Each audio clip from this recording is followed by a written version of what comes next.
Una producción original de Invierne Corp y Ojo con STV. Cuadernos políticos, ayer y hoy. Una revisión crítica de los hechos históricos, su impacto en el mundo y la realidad de Iberoamérica hoy, con el historiador Alejandro Oropesa. Amigos de Radio Victoria, ojo con esa transmisión en esta nuestra multialianza, no solamente hemisférica, Alejandro, sino la mundial también, porque ahora se ha incorporado con nosotros el monitor mundial de la diáspora que preside el profesor Tomás Páez. En consecuencia, pues estamos creciendo en cuanto al respaldo institucional se refiere. Eso es bueno. Para 2004, pues creo que se perfilan otros 4 o 5 programas más de distintas categorías. Y bueno, y ustedes pues que hoy tienen como todas las semanas su oportunidad en Cuadernos Políticos de ayer y hoy. Alejandro Oropesa, Viviana Pacheco, su acompañante. Así que los micrófonos son de ustedes. Yo monitoreo, grabo y les voy indicando el tiempo. Adelante. Pues muchísimas gracias y bienvenidos los nuevos programas, los nuevos aportes. Buenas tardes, Viviana. Buenas tardes, don Alejandro. Buenas tardes a todo el mundo que nos escucha. ¿De qué vamos a hablar hoy? Pues bien, primero decirles que este programa llega a ustedes gracias al auspicio de CEDES y del Observatorio de la Diáspora Venezolana, transmitido a través de, ojo con eso, desde la Ciudad de México. Hoy vamos a hablar, según propuesta de la propia Viviana, sobre populismos. Hablemos de populismos. Porque es una palabra, hasta se podría decir una palabreja Sí, que hemos estado oyendo en los últimos días. un insulto además. Ajá, muy insistentemente sobre la situación política de América Latina. Mm. Y todos en alguna oportunidad hemos oído el apelativo de populista con millones de apellidos. Entonces tenemos populismo de izquierda, populismo de derecha, populismo de centro izquierda, populismos militares, populismo, en fin, toda la gama que a ustedes se les ocurra, a ustedes les encaraman el apellido a populismo y la cosa como que funciona. Sin embargo, nosotros podemos decir que el populismo, si bien no podemos decir que sea una creación exclusivamente latinoamericana, pero sí muchos de sus grandes, digamos, Exponentes. representantes o exponentes de esa,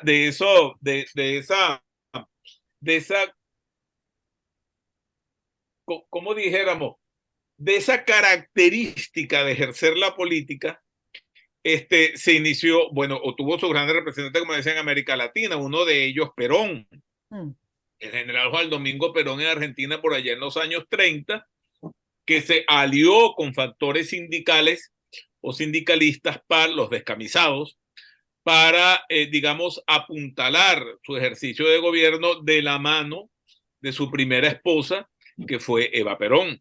Evita. Sí, es interesante este problema que tenemos para hablar del populismo, ¿no? Cuando dijiste del tipo, este estilo, Sí. concepto, un modelo, ¿no? Porque eso Estilo. da cuenta de lo problemático del concepto, ¿no? Porque como el concepto populismo tampoco tiene una definición muy clara dentro de los análisis de los que se utiliza, ¿no? Si es un modo, si es un modelo, si es un estilo, y ha tenido como variaciones Ajá. también de su uso. Ha habido uso más intensivo y yo diría que en nuestro caso vuelve a aparecer intensamente Ajá. con Trump, ¿no? Se empieza a utilizar nuevamente como la alerta del populismo y el populismo ahora casi como una categoría explicativa o más bien una categoría descriptiva de lo que decimos el deterioro de la democracia, Sí, ¿no? está Eh, asociado, está claro, creo que profundamente asociado con el deterioro de la democracia se ha o puesto de moda, aparece en regímenes que no son democráticos. se ha puesto de moda, ¿no? Como yo diría como, podríamos caracterizarlo como una descripción, ¿no? ¿Sí? Y se ha puesto de moda en el último tiempo de manera de poder encasillar o poder comprender estos estilos de liderazgos políticos, ¿no? Que Ujú. tienen, como dices tú, que lo interesante es que tienen caras. ¿no? Cuando uno habla de populismo, como que lo identifica en algunos personajes, Sí. claro. Pero hay Y, una característica básica del populismo. bueno, Hay una varias. característica que es, digamos, que atraviesa transversalmente todos los populismos habidos, presentes y por haber. Ah, Y seguro. esa característica es el liderazgo mesiánico, Claro. el líder redentor, el hombre, regularmente no es un grupo de hombres No, es uno, o de personas, sino que es un líder, claro. el que expresa, el que encarna, además, el que se apropia de la voluntad nacional y el que fija el norte, el camino, el rumbo a seguir y todo el mundo tiene que andar para allá. Tal cual. Bueno, eso es como la caracterización que se hace del concepto, como para que vayamos poniendo las Listo. cartas sobre la mesa y ayudemos también a identificar de qué hablamos cuando hablamos de populismo, ¿no? Y tiene que ver con eso, con este líder carismático, ¿cierto? Que se apropia como de yo sé lo que el pueblo necesita, porque Yo tiene una soy obsesión el con lo pueblo. popular, ¿no? Eh, y yo además lucho contra una élite que nos ha estado oprimiendo y por lo tanto voy por fuera. Entonces hay varias características y esto que hablas tú de un liderazgo mesiánico, otros hablan de liderazgo carismático, que Carismático, está muy Weber. centrado en la emocionalidad y en la exaltación de la emocionalidad, que habla de que tiene claridad respecto del futuro, de las soluciones y representa el verdadero sentir y único sentir popular, ¿no? Y va luchando contra un poder establecido. Y lo interesante de eso es, desde O mi pasado, perspectiva, o pasado, ¿no? o Porque pasado. hay mucha también reminiscencia a un pasado mítico Claro. que fuimos muy felices, estábamos en lo correcto, o sea, un pasado que además nunca existió, obviamente, Ujú. pero que hay una visión en que podemos recuperar ese pasado en el futuro, ¿no? En el futuro. A través del sacrificio Claro, y de la entrega al líder. de todas Pues, tus libertades. exacto, y tienes que entregar tu libertad y tu forma de pensar. Porque, por ejemplo, Max Weber, si bien Max Weber es un sociólogo alemán maravilloso que escribió una obra espectacular que se llama Economía y Sociedad. Max Weber él no habla propiamente de populismo, pero sí caracteriza algunos elementos en ese liderazgo carismático que acompañan esos elementos. Entonces, uno es, por supuesto, el líder carismático que representa la voluntad nacional, traduce los sentimientos de la patria para diseñar un futuro prometedor, una edad de oro, etcétera. Por una parte. Por otra parte, está acompañado por una burocracia estatal que, que viabiliza procesos políticos en función de esa construcción de unidad de futuro. Y por otra parte, el tercer componente está la masa, que Hannah Arendt habla de populacho. Claro. Entonces, la masa entregada al líder, ¿verdad? Que sigue sus parámetros. Y un cuarto elemento se puede decir, quizás ya no desde la perspectiva weberiana, sino arendtiana, que siempre en los populismos se identifica un enemigo interno, que son los traidores a la patria, los vendepatrias, como usted lo quiera llamar, y por otra parte, un enemigo externo, los imperios regularmente, que irregularmente Estados Unidos, y los imperios que impiden, entorpecen, Es que el torpedean sueño. el Ah, logro de ese futuro redentor y de oro. Entonces, esos cuatro elementos están allí siempre presentes en buena parte de los en buena populismos. parte. Y yo creo que lo interesante de hacer el análisis de esto tiene que ver en buena parte también con el tipo de pensamiento y el lenguaje que se utiliza en la retórica populista, ¿no? Porque hay una cierta, desde mi perspectiva, degradación del lenguaje, ¿no? Todos entendemos que la realidad es evidentemente compleja, ¿no? Y en la medida que tenemos más desarrollo, más tecnología, más modernización, más pluralismo, aumenta la complejidad. Y Correcto. una cosa es traducir una realidad compleja en un lenguaje que podamos entender todos, y otra cosa es creer que esa traducción simple es la realidad. Y en el lenguaje populista, la degradación del lenguaje es el desconocimiento de ámbitos, por decirlo de alguna manera, de dominios de conocimiento, ¿no? Entonces, en el populismo aparece esto de yo sé cuál es el origen de la delincuencia y sé cuál es la solución, desconociendo el dominio complejo de eso, que yo te puedo traducir esas categorías, pero eso no quiere decir que la traducción sea la realidad. Y Claro. esa degradación de la complejidad que pinta el mundo entre bueno y malo, entre correcto e incorrecto, entre categorías muy simples, evidentemente facilita el apropiarse de una idea, de un diagnóstico y una solución. Pero si yo lo miro incluso como desde la psicología, habla mucho de una posición que en psicoanálisis se llama esquizoparanoide, que es la incapacidad de integrar en un mismo objeto los aspectos negativos y los aspectos positivos, sino que todo lo negativo está fuera, todo Ajá. lo positivo está dentro.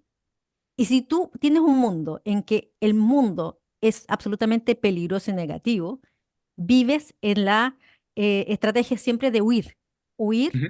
y atacar, ¿no? Porque el mundo está rodeado de monstruos, ¿no? Y tú eres el único bueno. Entonces vas siempre en esa dinámica de huir y atacar. Entonces, desde esta posición esquizoparanoide, podríamos decir, el populista se alimenta de miedo, se alimenta de los discursos maniqueístas, todo o nada, Todo o y ahí nada. caemos entonces en el totalitarismo, en el dogmatismo, ¿no? Ujú. Que es muy El útil a esta maniqueísmo. retórica, y el maniqueísmo, ¿no? Entonces, claro, hay una cierta confusión a veces en el discurso político. Uno puede verlo, por ejemplo, ahora que en Chile se vota la segunda propuesta de Segunda constitución el propuesta. domingo, y uno observa la campaña, que a mi juicio ha sido lo más cercano al retrete, en que lo que observamos, ¿no? Es un uso de categorías básicas que llegan a Ujú. ser absurdas, confundiendo la idea de yo traduzco un concepto complejo de manera que lo puedas usar con yo te hago creer que este concepto simple es la realidad, Claro, ¿no? porque ahí pasa una cosa muy importante en los populismos.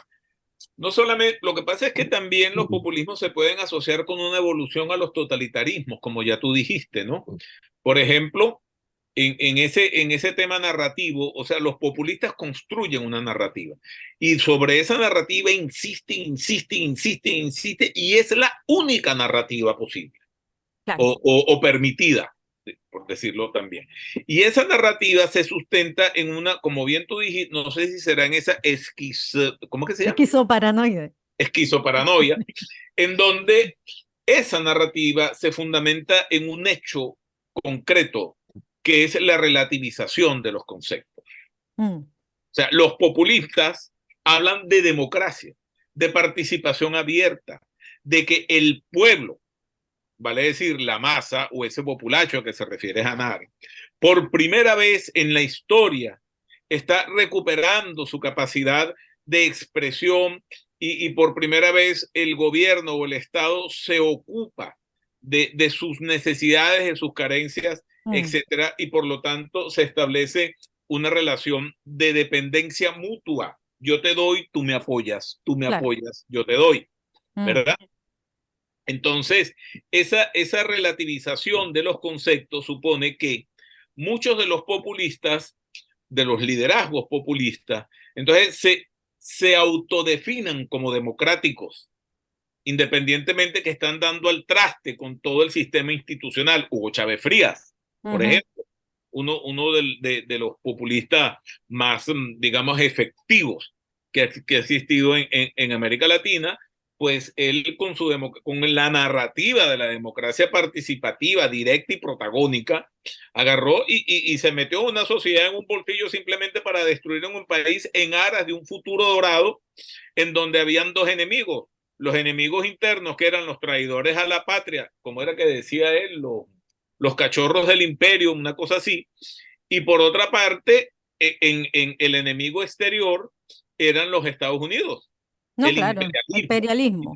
Entonces Mm, ahí lo tenemos los dos elementos claramente definidos, el enemigo externo y el enemigo externo. Por ejemplo, mm, ya saltando ese ejemplo, entonces permite pensar en dos grandes populistas, Mussolini y Hitler. Ah, bueno, claro.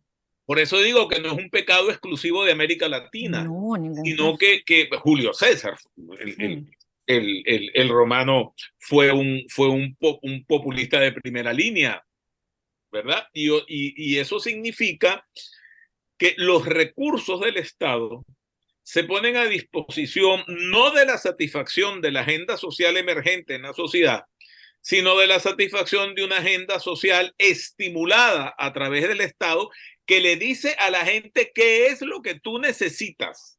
Claro, Y porque sobre la mira, base de lo que de tú eso necesitas, entonces yo yo diseño diseño. políticas para satisfacer.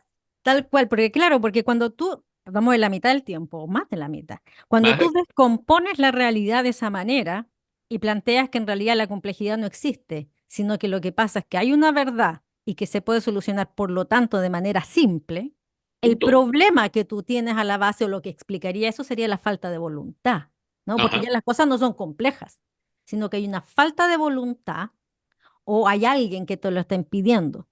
Entonces, si tú interpretas la realidad desde ese paradigma, efectivamente lo que tú tienes que hacer es poner tus medios a disposición voluntariosa para el Ujú. alcance de tus objetivos, ¿no? Porque la realidad es súper simple, lo que pasa es que hay alguien que me lo impide, Exacto. ¿no? Entonces, a partir de esa lo voluntario o de la falta de voluntad, se da la adaptación de los medios al fin.